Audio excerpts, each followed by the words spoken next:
This episode is brought to you by Allstate. Some people just know they could save hundreds on car insurance by checking Allstate first. Like you know to check the date of the big game first before you accidentally buy tickets on your 20th wedding anniversary and have to spend the next 20 years of your marriage making up for it. Yeah, checking first is smart. So check Allstate first for a quote that could save you hundreds. You're in good hands with Allstate. Savings vary. Terms apply. Allstate Fire and Casualty Insurance Company and Affiliates. Northbrook, Illinois.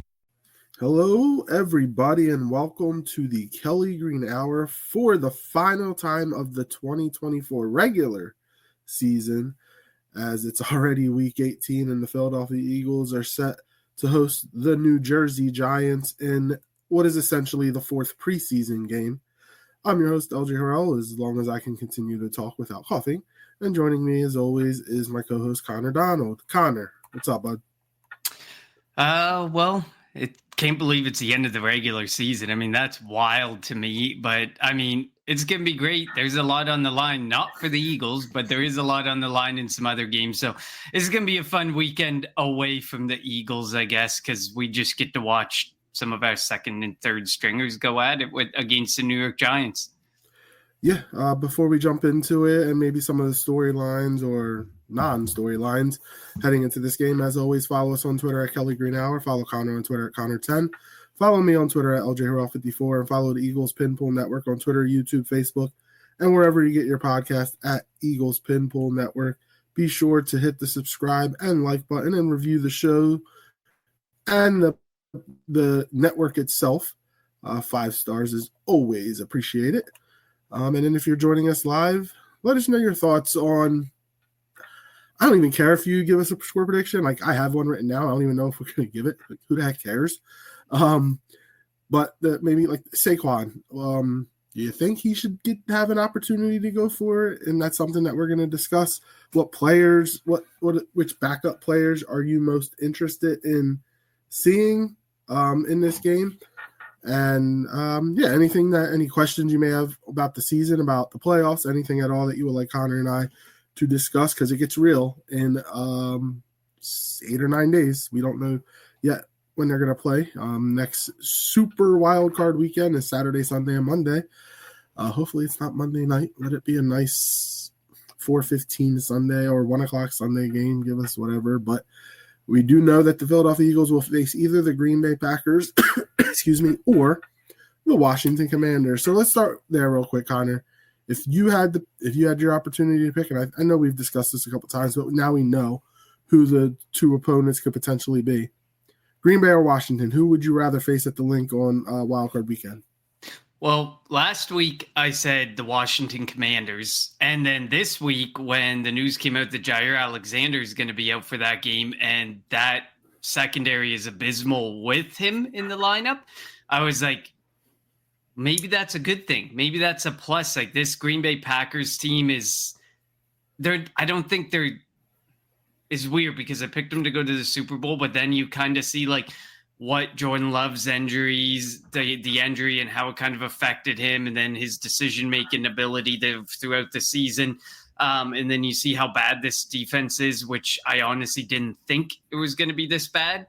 But I feel like I'd rather go that direction because I don't think there's going to be anyone on that team that could stop a duo of Devontae Smith and A.J. Brown at all. I know that we would lean on Saquon Barkley a lot, but I really wouldn't be very scared if Jalen Hurts came out after being off for the last 3 weeks, essentially, and got to start throwing the ball against the Green Bay Packers secondary that did not include the best cornerback, because I think that he could definitely have a day and continue to show out the storyline of he can't throw the ball, because I think that he would have a day there. Of course, then the media would be like, what if Jair Alexander was there?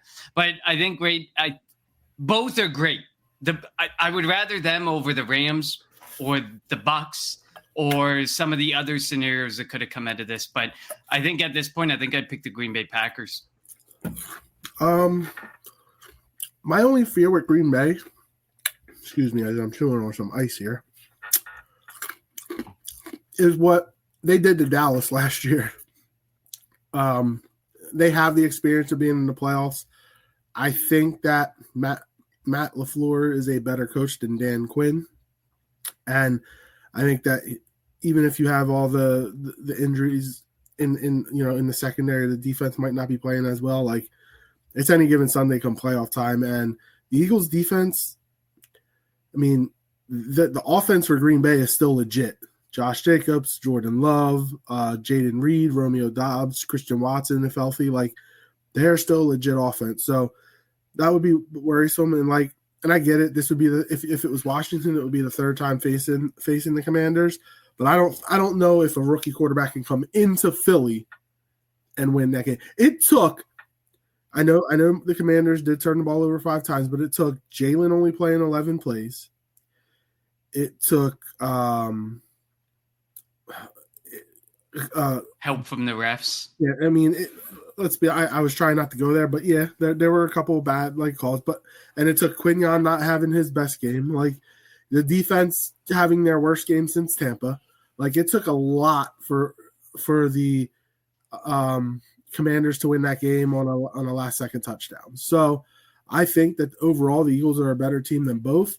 I think that they would probably cherish a rematch against Washington.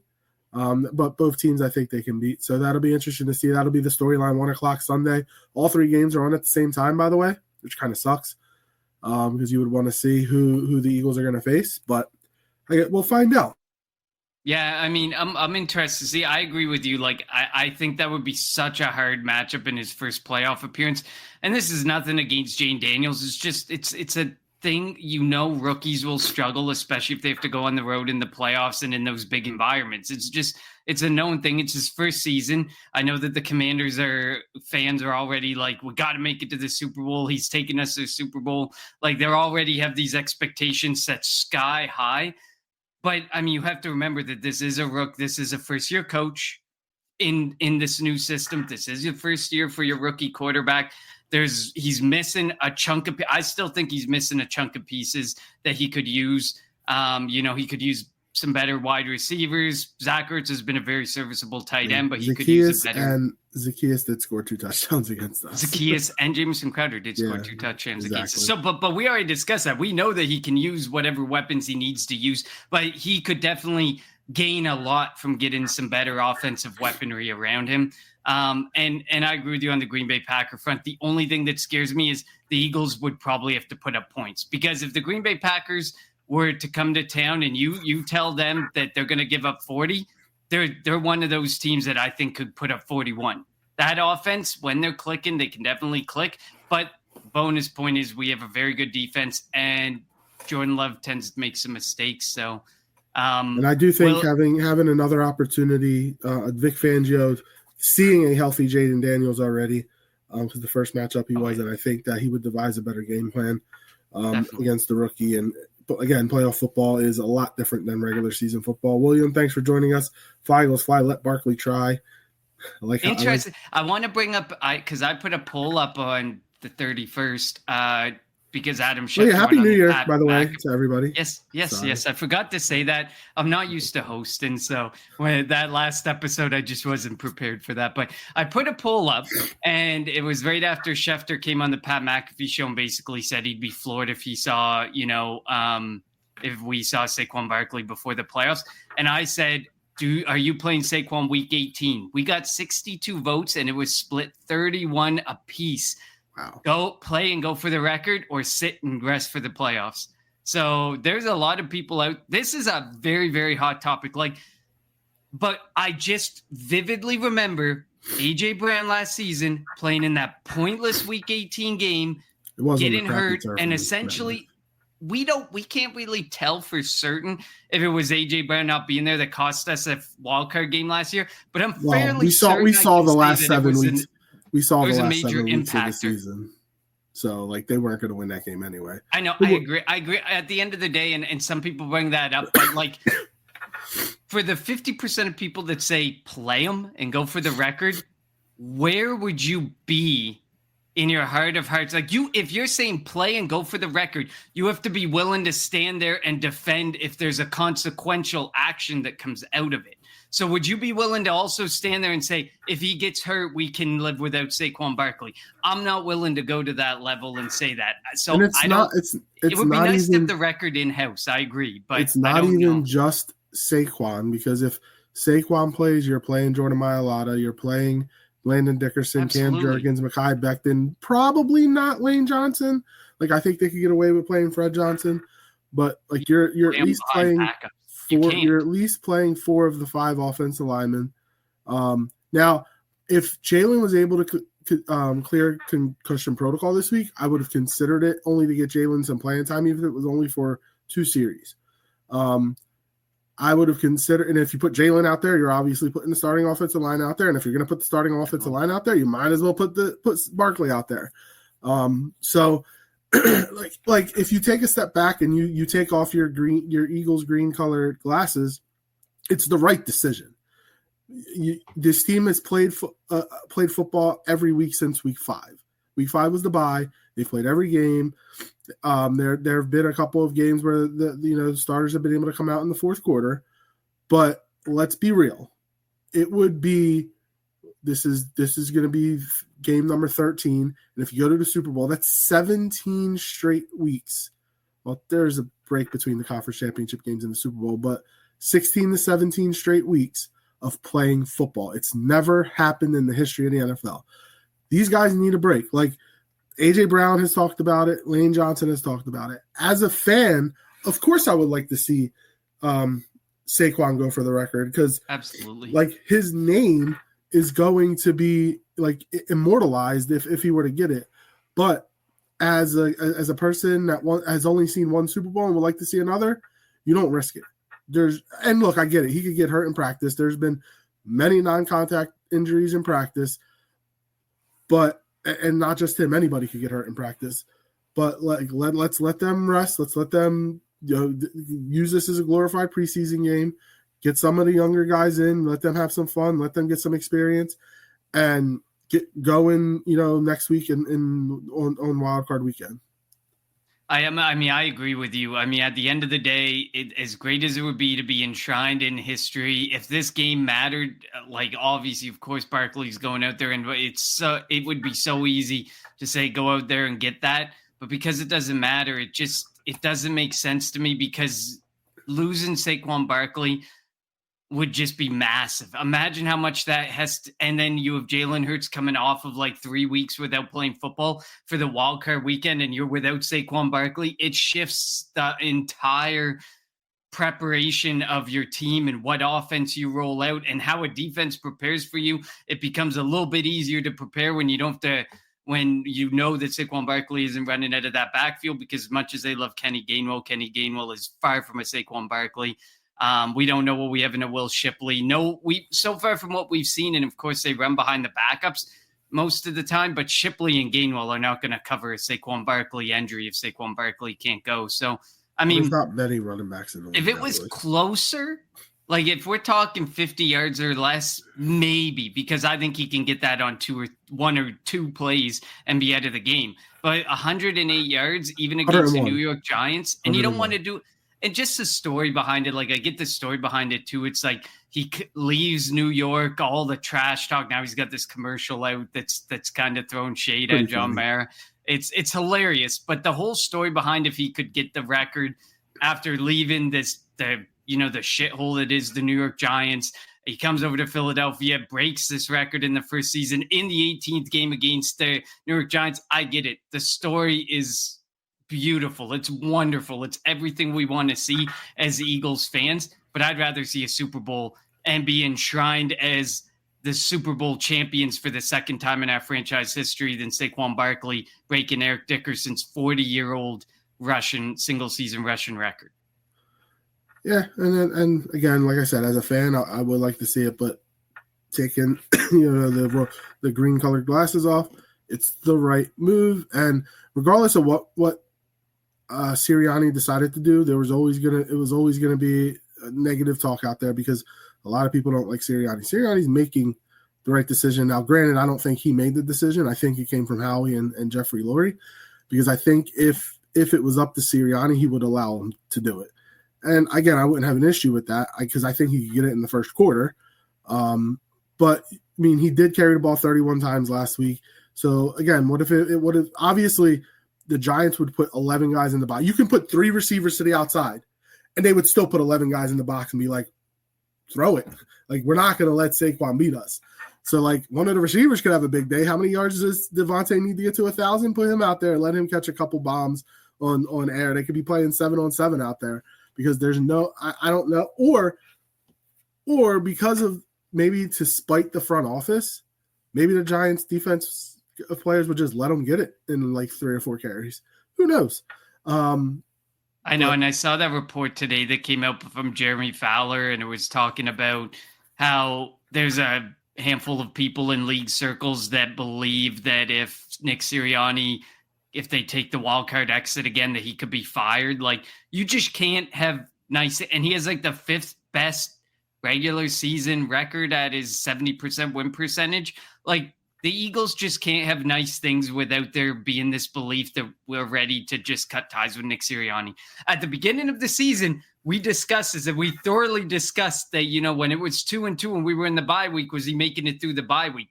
And I mean, at the end of the day, thank goodness he made it through the bye week, because you can't tell me that some interim coach just stepping in was necessarily going to be able to flip the culture and the entire script of the season like Nick Sirianni was able to do.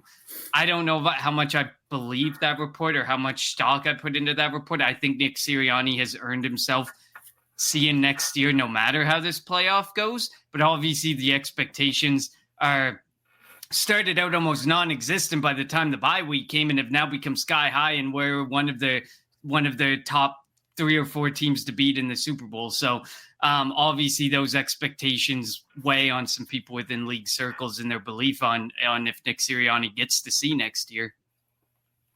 Yeah, and the same people that are saying that Sirianni should allow Saquon and to go for the record are going to be the same people that if somebody got hurt, whether it's Saquon or somebody on the offensive line, this is going to be the same people that are going to be criticizing him, saying, why did you let him play? You know, the same people, you can't talk out of both sides of your mouth, and that's exactly what would happen. And that's the issue. That's why, like, I guess I said you have to live with the consequences. I'm of the belief that, you know, if you're going to make a take, be prepared to accept what if on the other side of it too. Just like what you're saying. Would you be willing to not bash him if Saquon Barkley goes out there, tears his ACL, potentially, which would cost him the start of next season as well? Like, you don't want that situation because, okay, high ankle sprain, he's fine and back next year. What if he tears his Achilles? What if he tears his ACL? He goes out there and loses most of next season on one of those injuries. Would you be willing to live with that happening as well and not be the one that, you know, would go out and then criticize Nick Sirianni for making the decision to play him?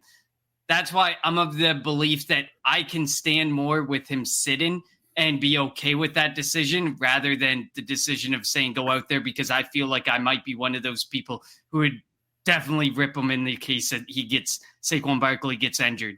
And so it's like, sit him.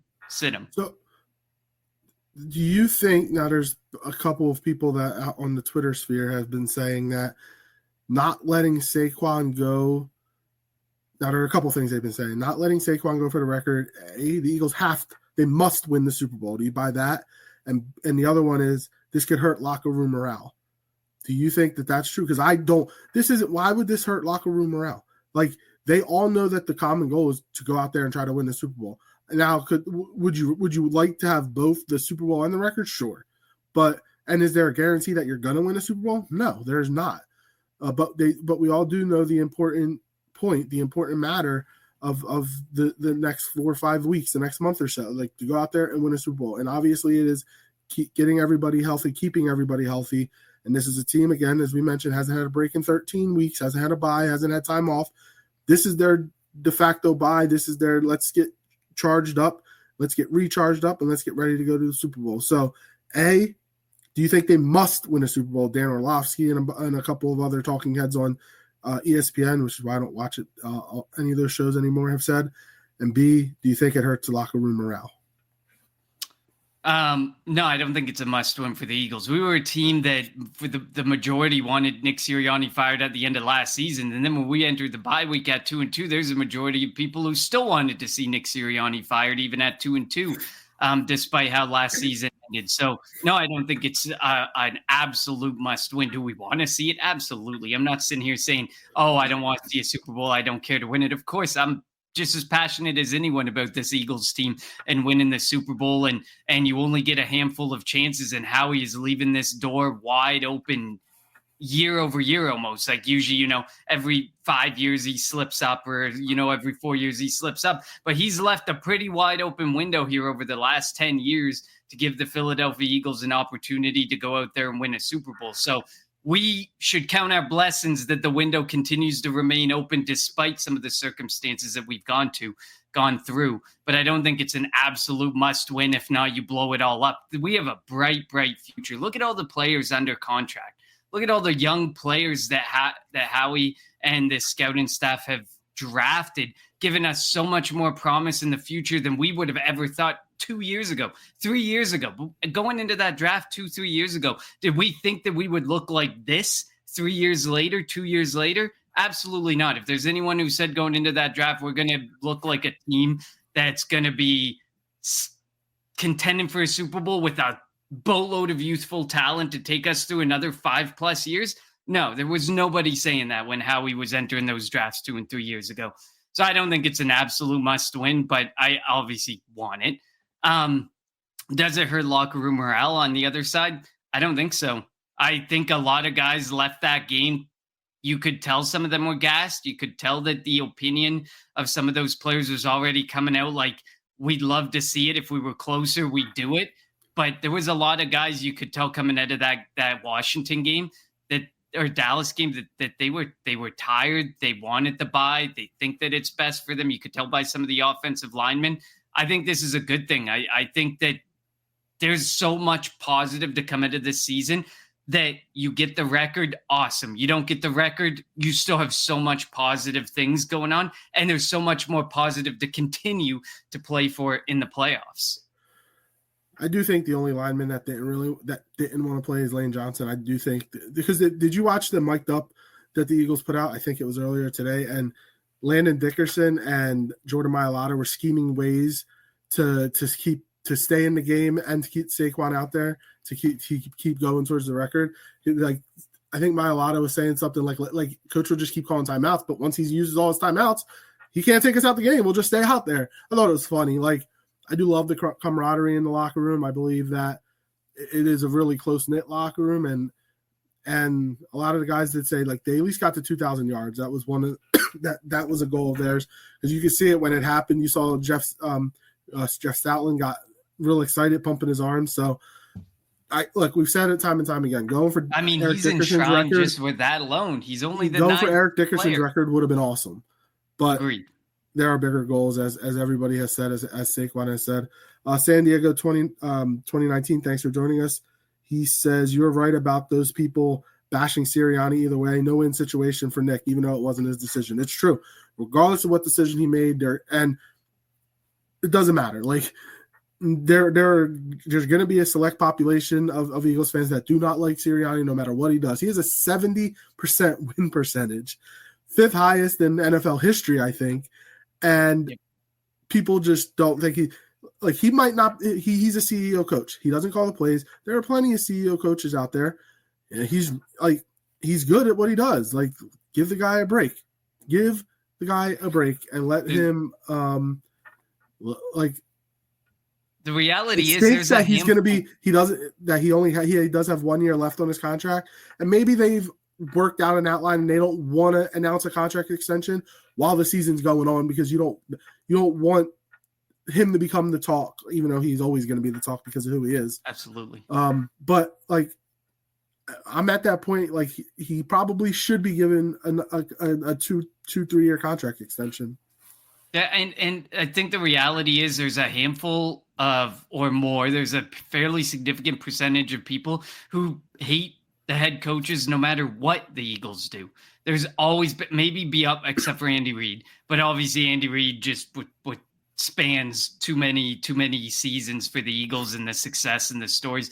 But like, there's always a handful of. There was people out on Sirianni because of his initial press conference. They were completely gone, and those people have never come back or come around to Nick Sirianni. So I agree with you on that point. I think no matter what, it's something to talk about. But there's a percentage of people who will forever just bash the head coaches that the Eagles have because it's just what gives them something to talk about. And it's unfortunate, but it is what it is. It's Philadelphia. Yeah, that is true. San Diego couple says it's time for all receivers not named A.J. Brown and Devontae Smith to show something this week. I mean, show anything. I mean, it is tough when you have A.J. Brown, Devontae Smith, Saquon Barkley, Dallas Goedert, even though he's been out. Like, I thought we would have saw more from Jahan Dotson this year. We didn't. When Britton Covey was in there, he had 6 catches for 24 yards, but he's also a crash test dummy. I'm glad that this is hopefully his last year on the team. He should be gone. Anais Smith, I actually loved that draft pick, but he didn't look good in the preseason. We'll see what he can do this. And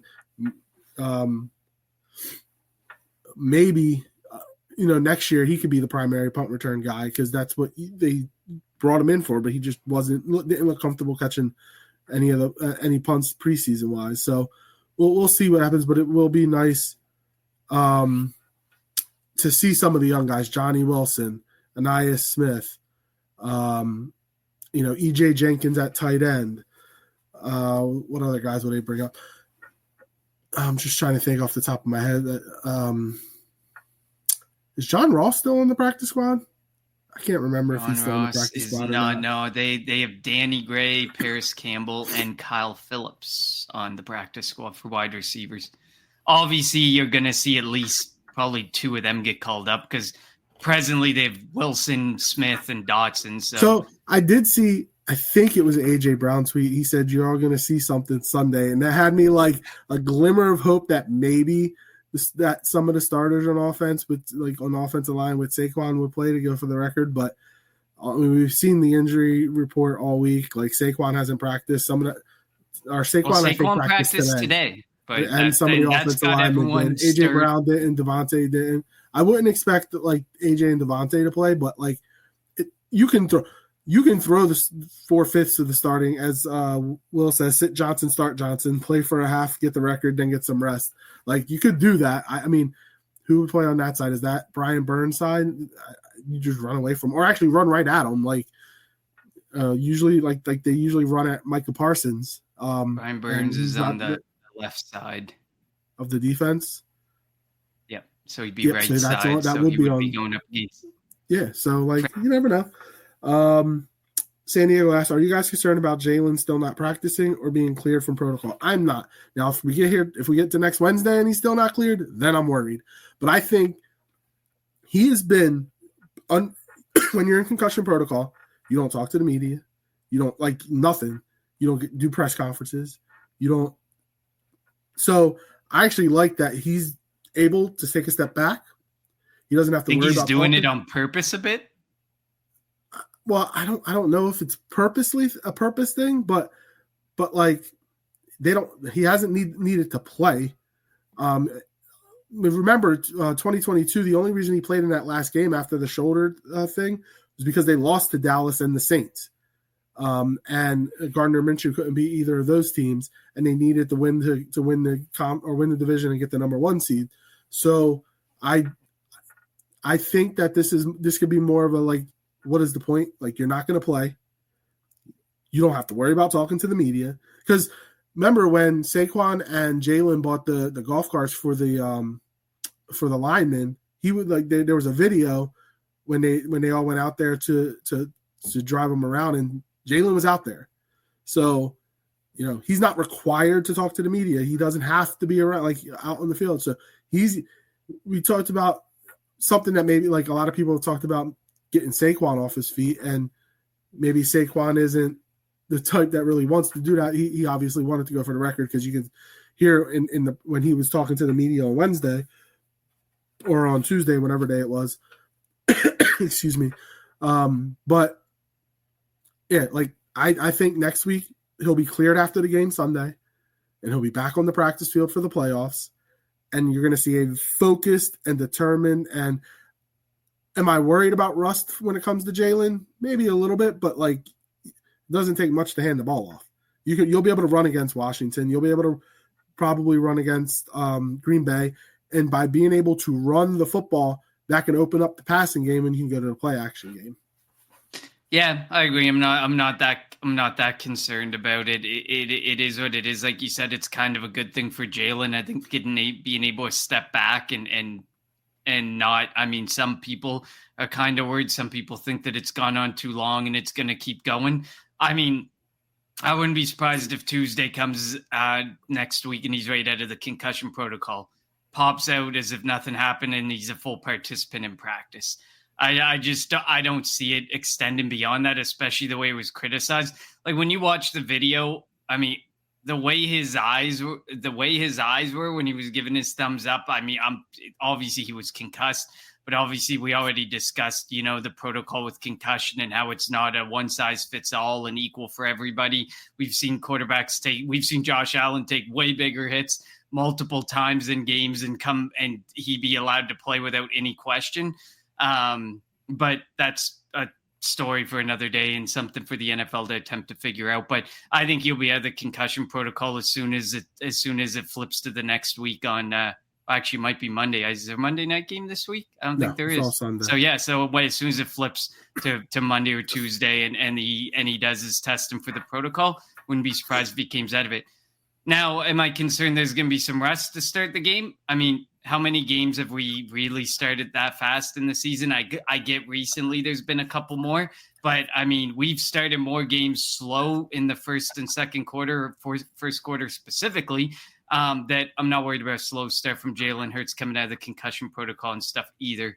So, and like you said, if you can hand off and get things, get the defense kind of pushed back a bit and on their heels by using Saquon Barkley and leveraging that really, really strong run game, then Jalen Hurts will just probably get really comfortable really quickly and get into the game. So as much as we said, if he's healthy, we would have liked him to see him for a series or two. This is all probably for the best for Jalen Hurts. Ken James says we'll see y'all next week. He's a Packers fan. Would you rather face the Eagles, or if you were the 6th seed, you would face the Rams? I think it's the Rams that are the 3rd seed. I think you're right. I don't think Dallas has beaten Washington. Now, they did beat them once this year, and this game's in Dallas, so it could potentially happen. Mike McCarthy could be coaching for maybe not his job in Dallas, but it appears maybe he's coaching for other jobs too. Yeah, potentially. You never know. So we'll see. And the Packers should beat the Bears. The Bears stink, which I called this year. The Bears are terrible. So which player are you excited to watch this Sunday, if you even do watch the entire game? Well, I'll start with that poll because we had a poll for that as well. I put Jeremiah Trotter Jr., Tanner McKee, Jalen Hunt, and other as the options. 34% picked Jeremiah Trotter, 54% picked Tanner McKee, 8% picked Jalen Hunt, and 2% picked other.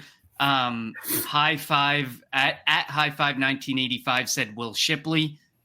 We are Will Shipley fans on this podcast, so I think we'll definitely be ones watching him as well. At Ronnie Aligo said the Giants offense had a bad game last Sunday versus the Colts, or had a big game last Sunday versus the Colts. From what I've read, the Colts linebackers didn't play well. If Jeremiah plays well, our defense will do its job and our chances of winning increases exponentially, even if it's our 2s and 3s versus the Giants 1s. At Steve Fox 368, add Will Shipley to the list if he's able to play. And then at Hugh Ass 696, wonderful name, Trot. I'm excited for the future of him here at linebacker one day and want to see his development, especially after a year of learning behind good linebacker play. Big on him and think he's an all-pro down the line. So those were some of the responses and the feedback. There's kind of like a handful of players I'm kind of excited to see. But I mean, if you're really making me pick just one, I think it's going to be Will Shipley. I've wanted to see Will Shipley all year when we've seen him, in the preseason. He's been behind like third stringers and fourth stringers. I get it. He's only behind the second stringers, but our second string offensive line can probably beat some of the bottom of the pack offensive lines just as number one starters. So, I mean, I'm pretty excited for Will Shipley. I'd love to be excited for one of the wide receivers, but obviously they're buried behind Smith and Brown, like you said, for beyond this year. It's going to be the next at least 2 years that they're buried behind, Smith, Brown. Depends what they do with Dotson, but one of them may be asked to step up. I think that they'll still address wide receiver in the offseason, despite Johnny Wilson and Anai Smith being around. So I'm going with Will Shipley. I mean, we've seen a lot of Saquon Barkley, a lot of success. If he can do some really good things again behind this second, but with Tanner McKee at quarterback and the number twos on the offensive line, I think that there's a bright future, and he can kick the door open for Kenny Gainwell and push him out, because Kenny Gainwell's a free agent, and I really think the Eagles are going to bring him back. It just feels the way. They love Kenny Gainwell. I don't know if they're going to let him walk, but I would like to see Will Shipley open the door for him and say, see you later, because I don't need to see more of Kenny Gainwell. Admirable second or third stringer, certainly, but we can do better, and we have better on the roster already. So Will Shipley for me. I'm going Tanner McKee because I think he has the chance to be the second string QB, and I think he's better than Kenny Pickett already. Kick the door open and send Pickett out in the offseason with him. They could potentially trade Kenny Pickett, recoup something back. You never know. But yeah, I like to see Tanner. Now he's not going to be throwing to AJ or Devontae, obviously. But we'll see what he can do with Johnny Wilson and Anaya Smith, Paris Campbell. We'll see what he can do with EJ Jenkins. Maybe Grant Calcaterra will play, but he's not the best blocker, but he has become a vital part of the passing game recently. That nice catch that he had last week. So we'll see what Tanner McKee's able to do. So I'm going to go with Tanner. Don't discount Tanner McKee's ball. Those were not he throws with some authority. Those balls were nice balls that he threw for the catches. Of course, like you said, it's easy when you got the Devontae Smith and AJ Brown catching the ball for you when you're up against, a depleted roster and defense of the Dallas Cowboys. But still, I'd like to see more out of Tanner McKee with some of the starters, but obviously he's not going to get there. But it would be nice to see what he can do with some of these guys, and if he can do something, because Tanner McKee's high on my list as well. I know there's been a lot of people talking about like Keely Ringo, Eli Ricks, Jeremiah Trotter, obviously, Jalix Hunt. There's a handful of defensive players I'm really intrigued to watch as well. Gabe Hall, maybe? Gabe Hall, yeah, definitely for on the defensive line. I felt he was an under the radar, UDFA that we were able to get our hands on. So I'll be interested to see, what he's like and how he's been developing on the practice squad. But obviously, so I think there could be a major shift along the edge next year. Obviously, is Bryce Huff going to remain on the roster? That remains to be seen. Josh Sweat, are they going to be able to bring Josh Sweat back? Do they see Nolan Smith as a starter? How do they plan to attack edge altogether next season? So it'll be interesting to see if they see enough out of Jalix Hunt to give him a bit more of a role. But we know that Howie Roseman loves his edge rushers, and we know that he's going to do something, whether it be a splash in free agency, which you may be a bit more hesitant after the Bryce Huff one, or drafting. I mean, I wouldn't be surprised to see them drafted one, if not multiple edges. But I think there may be a changing of the guard there at edge next season, that a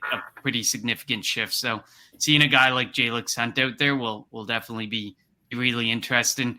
When I look at the practice squad, I mean, there's really not much there for any edge rushers coming up that might provide any source of excitement. So it's more of Jalix Hunt to watch as well too. So and you have to remember, you can only deactivate 7 players. So you can't not play 22 starters. So there are going to be some. Nolan Smith will probably play a little bit.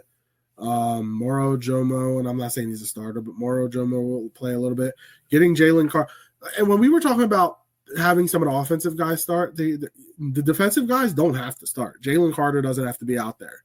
Josh Sweat, Zach Baldwin, who became a Pro Bowler for the first time. The Kobe obviously won't be out there because he's hurt.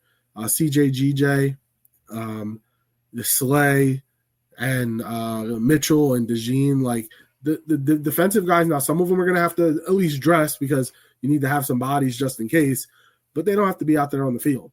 The big question was the offensive side, obviously, because of Saquon. Do you entertain going for the record? I still think it would be an all-time troll job by Sirianni if Eagles get the ball first and the starting offensive line is Saquon jog out there with Tanner McKee. I think that would be not minus crazy. Lane Johnson, maybe minus Lane Johnson, but like I could see Dickerson, I could see Mailata, Juergens, like, and I wouldn't leave Juergens out there alone. He's played over 1,000 snaps this year, so like he's somebody that could definitely use some time. But it wouldn't shock me. Like that would be an all-time troll job by Nick Sirianni if the Eagles get the ball and you see Saquon trot out there and it's like, let's go, let's get this record in a quarter. It'll be interesting to see the 7 inactives. Obviously, one spot is obviously Jalen Hurts, no doubt. But it'll be interesting to see because obviously, if Saquon Barkley's there and all the starting offensive linemen are off that list, you never know. Again, you can't put all 11 off. You can't put all 22 starters on that list. So there are going to be players you look and you're like, they're not there, but they're not playing. And it's tougher too because it's not a college roster when you have 100 guys. Like it's 53 and 46 on a game day. So there's only so much that you can do. So there's going to be guys like Mailata will probably dress. Becton will dress. Like offensive line is going to be Johnson, Steen, Gates, Keegan, and Driscoll probably is my best guess. Driscoll or Kennard, whatever they ultimately decide. So like that'd be my best guess at this point. And Giants fans will get all excited when their starting defense gets a sack on Tanner McKee or forces a turnover. And I kind of hope the Giants win so that again they had the first overall pick before winning last week. Now they're at 3 or 4. They win this week, they can go down to as low as 9. So I thought they wanted Shedeur Sanders. Well, they keep winning games. That's why I thought like if you put Saquon out there, maybe the defense will just roll over. Like it's hard to do that in the NFL, but again, to out of spite of the front office, out of Joe Shane, just let Saquon go out there and get the record. But it won't happen. Just saying. So Pro Bowl. The biggest snub was Jordan Mailata. Easy. Yeah, absolutely. I agree. If it wasn't for Penny, if it wasn't for the fact that on that side it's Penny Sewell, 100% Jordan Mailata. I know that some people are like, oh, but he didn't play. He missed some games. He still squashes the majority of left tackles in the NFL with his performance, even with games missed.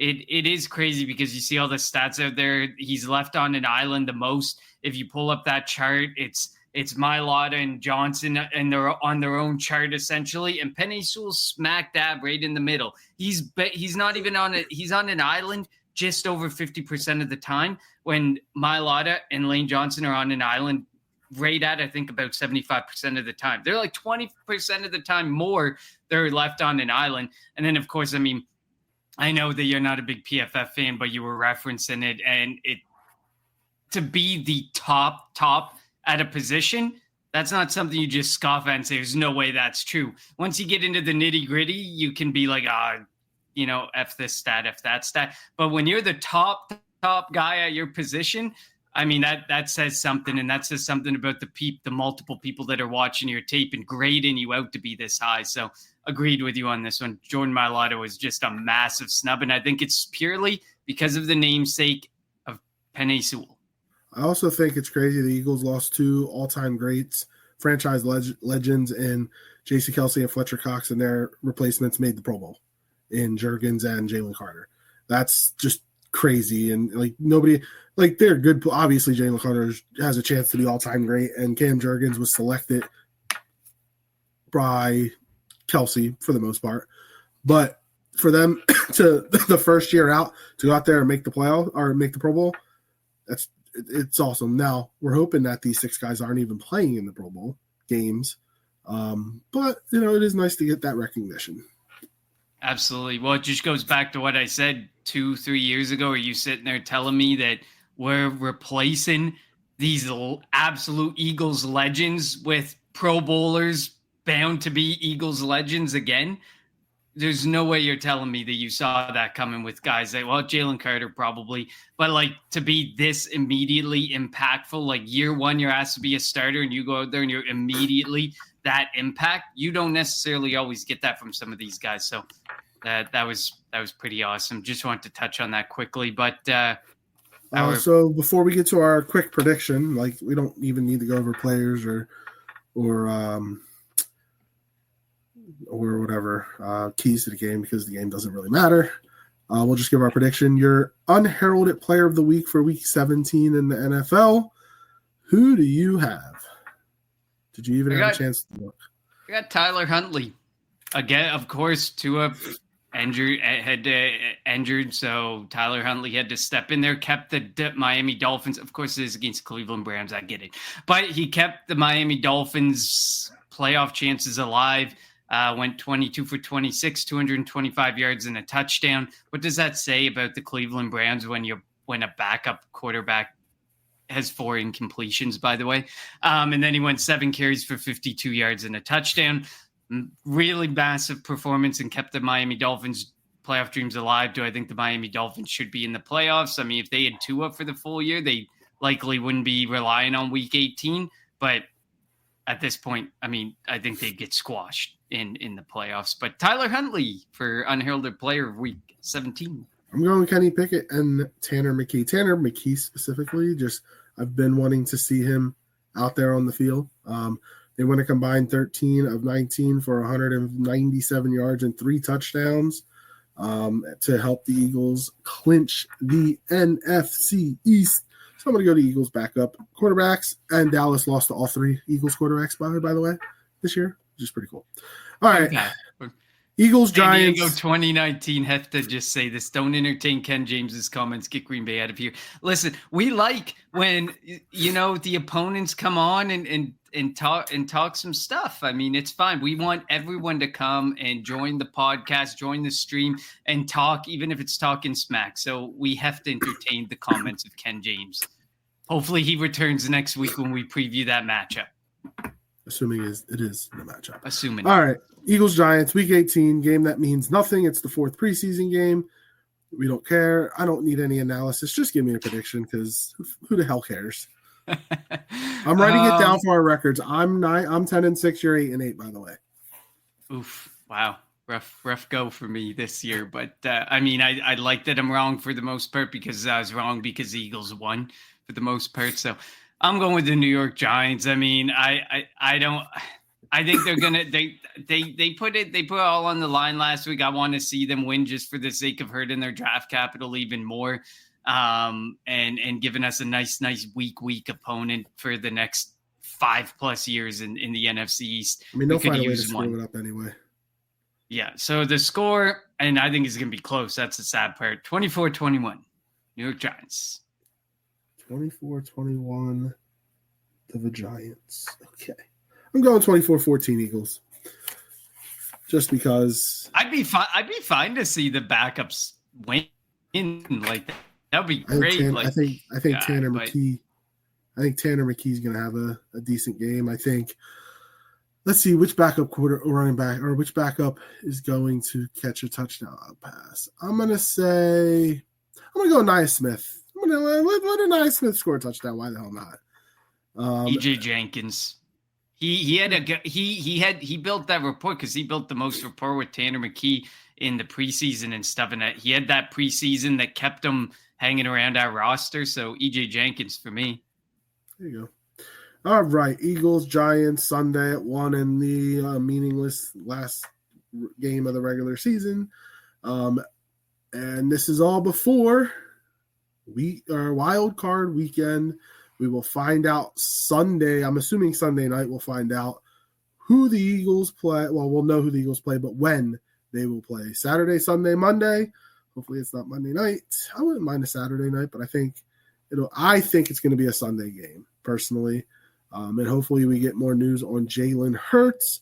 We'll be back on Monday with – I really don't want to do a review of Eagles-Giants, so maybe we'll do a playoff preview. Who knows? We'll see. But I definitely don't care about this game enough unless Sirianni trolls everybody and Saquon trots out there. Other than that, I don't care about Week 18. I really, really don't. This game means nothing in the pantheon of this 2024 season. The Eagles are already NFC East champs, the number 2 seed. We know that they will be at the link sometime next week against either Green Bay or Washington. Thank you all for tuning into the Kelly Green Hour. As always, follow us on Twitter at Kelly Green Hour. Follow Connor on Twitter at Connor10. Follow me on Twitter at LJRound54. And follow the Eagles Pinpool Network on Twitter, YouTube, and Facebook. And wherever you get your podcast at Eagles Pinpool Network. Thank you for all the comments in the comment section. We will be back next week on Monday with a playoff preview, and then later in the week with our Eagles and game preview. For Connor, I'm LJ. Thank you for tuning in to the Kelly Green Hour. Thank goodness I get another game after this because I don't want to waste this, but fly, Eagles, fly.